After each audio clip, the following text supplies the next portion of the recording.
Telangana CM Revanth Reddy మాట్లాడుతున్నారు. Live లో చూద్దాం. ड्रामा चल रहा है भाई, हम ड्रामा कर रहे हैं। बीआरएस बीजेपी वाले खुदकुशी कर लेके, सुसाइड कर लेके जंतर मंतर में धरना कर दे कि अगर रिजर्वेशन दिलाए तो शहीद बनेगा। एक बड़ा मॉन्यूमेंट कुछ बनाएंगे तेलंगाना में ओबीसी के लिए, जो शहीद हुआ बीजेपी बीआरएस वाले को। क्यों झूठे बातों से ओबीसी को अन्याय करने के लिए जो कोशिश कर रहे हैं, सरासर एक ठीक नहीं है। इसीलिए हम लोग साफ साफ कह दे रहे हैं, मोदी जी आप हमारे रिजर्वेशन को रोकने के लिए कोशिश मत करो। अगर आपके कोशिश ऐसी जारी रहेंगे, आने वाले चुनाव में आपको हटा देकर राहुल गांधी जी को प्रधानमंत्री बना देकर हम रिजर्वेशन हासिल कर लेंगे। क्योंकि जितने भी इस देश में राजनीतिक दल है, आजादी मिलने के बाद, कांग्रेस पार्टी संविधान देने के बाद, ये सब सारे राजनीतिक दल बन चुका है, मगर एक ही राजनीतिक दल आजादी से पहले है, वो कांग्रेस पार्टी। कांग्रेस पार्टी के लिए कोई सिखाने का जरूरी नहीं है। जिस दिन इस देश के आबादी पूरा आजादी के लिए जब लड़ रहे, सोच रहे थे, तब कांग्रेस पार्टी ने जन्म लिया। हम लोग शहीद होकर इस देश जनता को आजादी दिलवाए। जब इस देश जनता को संविधान का जरूरत है, संविधान हमने दिए। इस देश को तिरंगा झंडा हमने दिए। इस देश में एससी एसटी रिजर्वेशन से लेकर ओबीसी रिजर्वेशन तक कांग्रेस पार्टी ने दिया हुआ है। जब जब जनता की जरूरत है, वो जरूरतों को हम पूरे किए। आज भी हम लोग कोशिश कर रहे, हम लोग लड़ रहे, विपक्ष में लड़ रहे। अगर कामयाब नहीं हुआ तो सरकार बना दे के हम लोग कामयाब हो जाएंगे। एक दो दिन रोक सकता है लोग, मगर जो बीच में आता है, राहुल जी सोचदारों को, कांग्रेस सोचदारों को रोकने के लिए जो भी रोकने के लिए कोशिश करेगा, सबको हटा देंगे, सबको मिटा देंगे, मिट्टी में मिला देंगे। लाल किले पे तिरंगा झंडा लहराएंगे, राहुल जी को प्रधानमंत्री बनवा के हम ओबीसी रिजर्वेशन लागू कर देंगे। हम मोदी जी को, इसीलिए मोदी जी परम भक्त निशिकांत दुबे जी को मैं ये बात साफ कहना चाहता हूं। वो बयान दिया हुआ है पिछले हफ्ते में, बिना मोदी जी चुनाव लड़े तो 150 सीट, 150 से ज्यादा बीजेपी को नहीं मिलने वाले। हाँ, आज के तारीख में डायरी में लिखो, निशिकांत दुबे जी, मोदी जी के नेतृत्व में हम चुनाव लड़ेंगे, राहुल जी के नेतृत्व में हम लड़ेंगे, मोदी जी के नेतृत्व में आप लड़ो। आने वाले चुनाव में 150 से एक सीट भी ज्यादा नहीं आने देंगे। जो कंडीशन लगा है 75 years cut off, Advani ji को, मुरली मनोहर जोशी जी को हटाने के लिए मोदी जी ने यह कानून लागू किए। जिस दिन गुजरात में बहुत सारे गड़बड़ हुआ, तब आज अटल जी ने मोदी जी को हटाने के लिए कोशिश की है, नहीं हटा सका। मोहन भागवत जी ने आज कोशिश कर रहे हैं मोदी जी को हटाने के लिए, मगर वो हटने वाले नहीं है, हमें पता है, आपको भी पता है।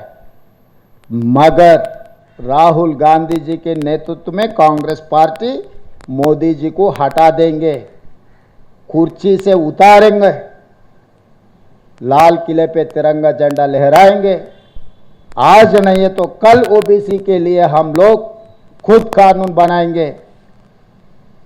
तब तक किशन रेड्डी जी झूठ बोलना छोड़ दो। आप जितने बार झूठ बोलेगा, मैं उतने बार सच बोलूंगा आपके बारे में, आपके पार्टी के बारे में, मोदी जी के बारे में। इतने बार बार कह रहा है मुसलमान रिजर्वेशन के बहाना। आरएसएस राष्ट्रीय कार्यालय है नागपुर में, महाराष्ट्र में, पहले हटा दो मुस्लिम रिजर्वेशन। गुजरात में मोदी जी जन्म लिए, वहां पर भी हटा दो। मोदी जी उत्तर प्रदेश से सांसद बन के आए, प्रधानमंत्री बने, उत्तर प्रदेश में हटा दो।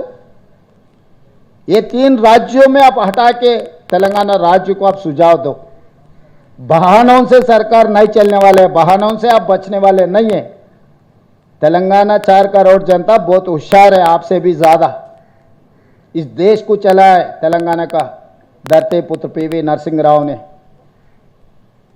इस देश को कैसे आगे लेकर जाना है तेलंगाना ने रास्ता दिखाया है। इतना याद रख के अब राजनीति करो।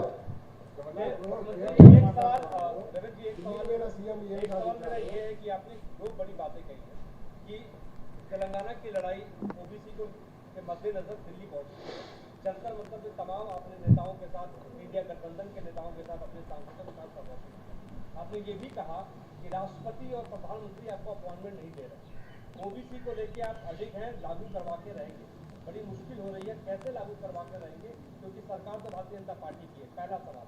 दूसरा सवाल ये कि राहुल गांधी ने आज एक बड़ी प्रेस कॉन्फ्रेंस की है और खुलासा किया है चुनाव आयोग को लेकर। कर्नाटक में किस तरीके से जो फर्जी मतदाता आए और वहां पर लोकसभा चुनाव में हेरफेर किया। तेलंगाना को लेकर क्या आपकी रणनीति, क्या तेलंगाना में भी ऐसा कुछ हुआ था? अभी तो हम लोग 42% ओबीसी रिजर्वेशन में हम ज़्यादा ध्यान दिए। राहुल जी जो सवाल खड़ा किया, देश भर चर्चा होना है। हमें भी पता है कि भारतीय जनता पार्टी चुनाव में जीतने के लिए क्या क्या कोशिश कर रहा है। ये सब सारे साजिश देश भर चर्चा होना है। आने वाले बिहार इलेक्शन में जो कोशिश कर रहा है सरकार बनाने के लिए, सब होशियार रहना, मीडिया के साथ साथ इस देश के जनता, क्योंकि अब कितना भी मेहनत करो, लोग कितना भी चाहिए, ऐसे सरकार बनाने में अगर बीजेपी बार बार कामयाब होते गए तो इस देश के लिए नुकसान है। यह प्रजातंत्र राजतंत्र में ऐसे कोई भी कोशिश किए ठीक नहीं है। इसीलिए हम लोग सब सोचकर, एक गंभीर समस्या है, देश को आगे लेकर जाने के लिए हम लोग सब चर्चा करना है, एक रास्ता निकालना है। जहां तक मैं समझता हूं ये रास्ता का एक ही जवाब है, मोदी जी को हटाने का। जब तक मोदी जी कुर्सी में बैठेगा ये सब सारे होते रहता है। एक बार दंगल होगा, एक बार जाति के नाम पे, एक बार भाषा के नाम पे, दूसरे बार इलेक्शन कमीशन के नाम पे कुछ ना कुछ गड़बड़ होते रहता है। सब समस्याओं का एक ही जवाब है, मोदी जी को हटा दो।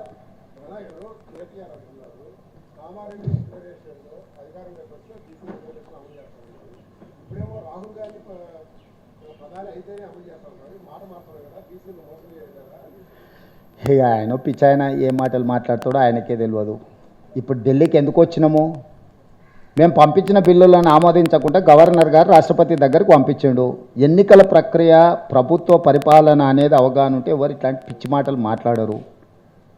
ఆయన పిచ్చితనము, అసంతృప్తి, కుటుంబ సమస్యలను ఎదుర్కోలేక వాటిని దృష్టి మరల్చడానికి ఇట్లాంటివి ఏవో మాట్లాడుతూ ఉంటారు. వాటి గురించి మేమంతా పట్టించుకోము. మీరంతా చింత చేయాల్సిన అవసరం లేదు. ధన్యవాదాలు.